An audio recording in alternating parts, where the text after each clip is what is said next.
Bonjour à tous, on se retrouve en ce lundi 13 novembre pour une nouvelle édition de Prestacom, l'info bien pressée.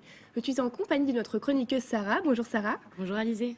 Au programme aujourd'hui, 2 mouvements qui luttent contre des problèmes féminins et masculins.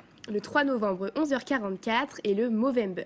Et un sujet qui a beaucoup fait parler les Américains, la désactivation du compte Twitter de Donald Trump.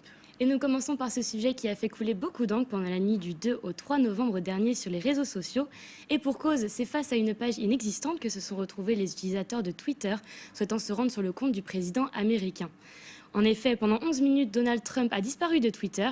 C'est un employé de service client qui a désactivé son compte lors de son dernier jour de travail, nous informe Le Monde. Alors si beaucoup qualifient cet employé de héros ayant réalisé le rêve de nombreux internautes, nous confie Le Point, Donald Trump a quant à lui réagi en clamant, je cite, « Mon compte Twitter a été désactivé pendant 11 minutes par un employé voyou. Je pense que les nouvelles sont enfin en train de se répandre et d'avoir un impact. » Alors en effet, un an après son élection, le réseau social est bel et bien devenu son outil de communication politique préféré, dont Donald Trump n'utilise pas toujours avec délicatesse.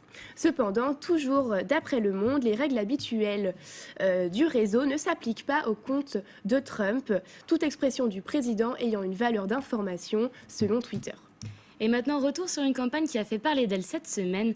L'agence de publicité Madden Woman et la newsletter Les Glorieuses, toutes deux féministes, se sont associées pour lancer la nouvelle campagne hashtag 3 novembre 11h44.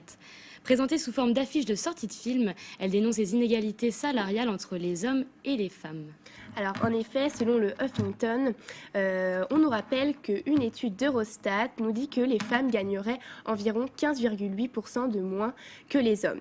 Alors ce sont des chiffres qui ont été repris par les Glorieuses qui ont déterminé le jour et l'heure de cet événement qui sera donc le 3 novembre à 11h44. On peut également rappeler qu'à ce jour, les femmes travaillent bénévolement, soit sur presque de 40 jours ouvrés. Effectivement.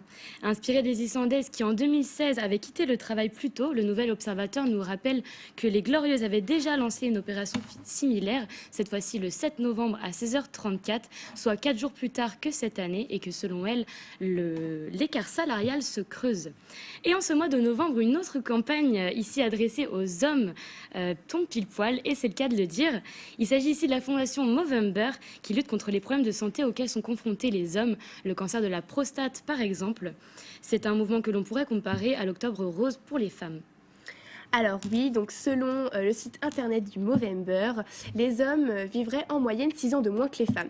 Alors pour lutter contre ce problème, la fondation appelle les hommes à se laisser pousser la moustache durant tout le mois de novembre, pour ainsi créer une tendance sur les réseaux sociaux qui fera connaître la fondation Movember auprès du grand public et ainsi inciter à faire des dons.